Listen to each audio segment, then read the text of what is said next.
Welcome to another edition of Smart Chat here on YouTube.com. I hope everything's going well for you guys.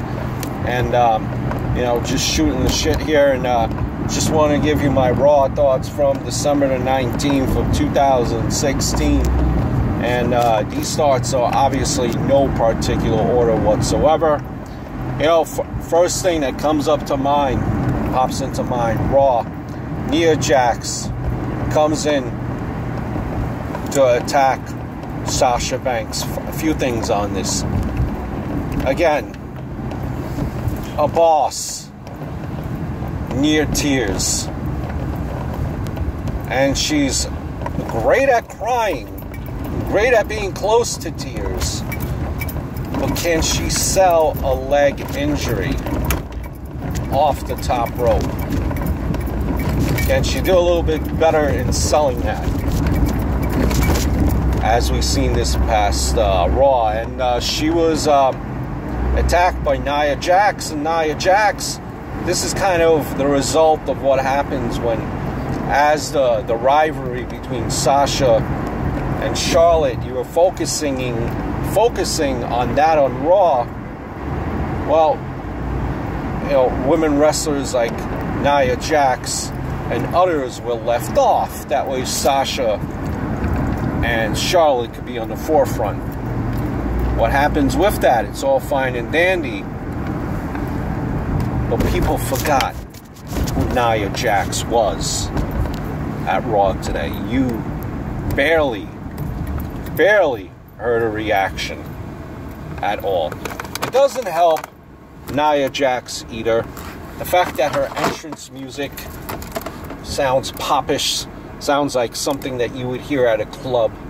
It doesn't help either that Nia Jax is smiling. But where do you go with Nia Jax from here? How do you build her up? You spend all this time her demolishing, enhancement talent. You keep her off TV for the most part, and now she's back.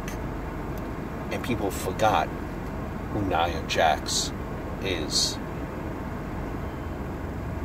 That reaction was quite scary, and not in a good way.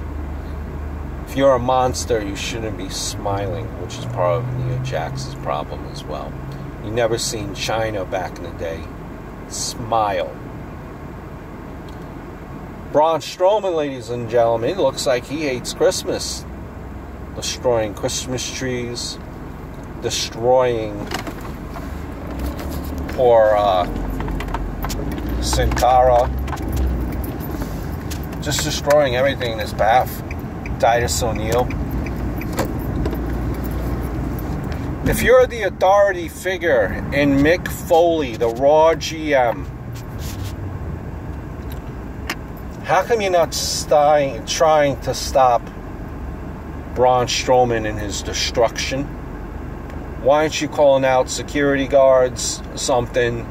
Why aren't you calling out the locker room? He's destroying Sin Cara. He's destroying Titus O'Neil. He destroyed Roman Reigns and Seth Rollins. Where is the security guard? Where is the enforcement from the back? You can't have this monster destroy your roster. Strength greater in numbers. Why wasn't Mick Foley doing anything if you are the authority figure? If you are the authority figure, another thing which just doesn't make sense to me, if you're the authority figure, and Emma, we've been waiting for this re-debut of Emma now for weeks and weeks and weeks, and Emma on Twitter, in storyline, obviously saying, you think you guys deserve me? I'm going to make you wait. Wait a minute, who's the boss here?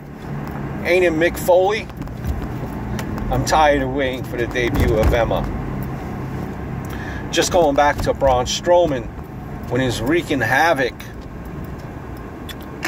in the backstage there, in the very beginning of the show, when you seen him pick up that person in the back there, when he was looking for Sami Zayn, did you see the guy that he picked up? He almost jumped up. That way the elevation would be higher when Braun Strowman picked him up. Look at it. It's the very beginning. You've seen it. It's quite hysterical, a little bit funny. Little bit.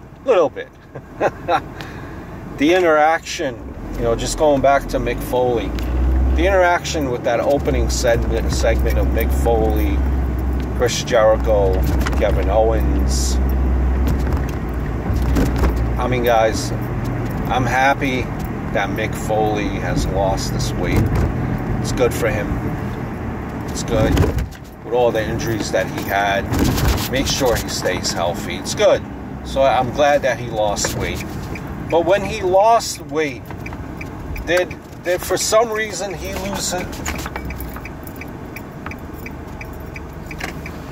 Fucking idiot. Did for some reason he lose his charisma along the way? Because, my gosh, man, I am tired of seeing Foley at this point. It seems like this man has lost his charisma. That opening segment was brutal. Brutal to me, man. Very brutal. I just had enough of Mick Foley. I mean, I don't like this version of Mick Foley. I don't know what happened. Maybe as you get older, you get tired. I know Mick Foley is a great man. What he does as Santa Claus, I'm just not feeling it, man. I'm not. Little things that matter. A couple things that come into mind. Like storyline-wise, I don't understand this. When you had Cesaro and Sheamus a few weeks ago, when they were in that bar scene. Remember that bar scene? And they're saying, you know what?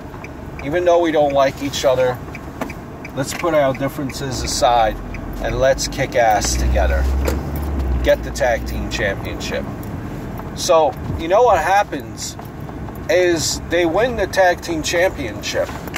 And since they've won the tag team championship, now they're reverting back to how they originally were. Where Sheamus again is acting as a heel. And what was the whole point of that bar scene? They're reverting back to the way they were prior. I don't understand. Don't understand it. It's little things that matter. Little things that matter too. And I know, just going back to that, I know that they did the same thing with Kane and Daniel Bryan years ago, but I'm tired of seeing this over and over again, man. I really am. Little things that matter. Cruiserweights. You had the whole interaction with Norm Dar and Cedric and Alicia Fox, and Norm Dar is trying to kick it to Alicia Fox, and Cedric sees this and he's upset. And storyline stupidity here. If he's upset, why would you make a goofy face in the ring? Why not just go out and attack him? Like, everything seems to be like ass backwards sometimes. Like, it seems to be a delayed response. Like, for example, Cass and Enzo versus Rusev. This whole back and forth thing that they've been having. Cass is upset that Rusev did a number on his buddy Enzo. But he starts beating and kicking him and stopping him 2 weeks after the fact. Doesn't make sense to me. Speaking of Enzo, he had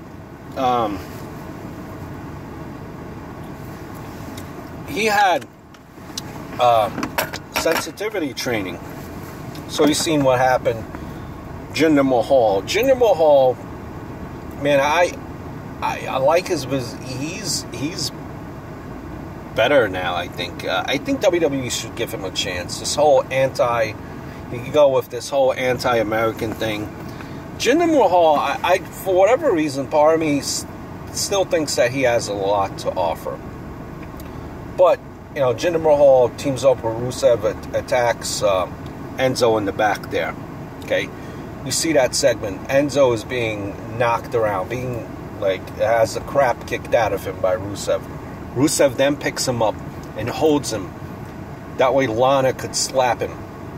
And the look on Enzo's face is not a look of having the crap kicked out of him. It just has a look of, oh, okay, I guess this is when you're going to slap me now. Like, he didn't sell him being beat up, being the crap kicked out of him, prior to him being restrained. That way Lana could slap the taste out of his mouth. You know what I mean with that? If you see it, it's just small things, storyline wise, just really doesn't make sense to me sometimes at all. Last thing before I go, guys, you know, Neville. I like the fact that he's a heel now. I mean, he kind of has been forgotten about. I know Neville has made a name for himself on the Indies as Pac. Really, you know, the guy has a physique. I think the Cruiserweight division is perfect for him. He has that look now. He grew a beard. He has that stringy hair, and he kind of looks like an angry guy now. Him being in a Cruiserweight, I think, is a good move. Him being a heel in just the last two interactions that we've seen in Battleground and today, I think has rejuvenated him. I think he's going to get it done. I like what they're doing with Neville. I hope all is well, and I look forward to speaking to you very, very soon.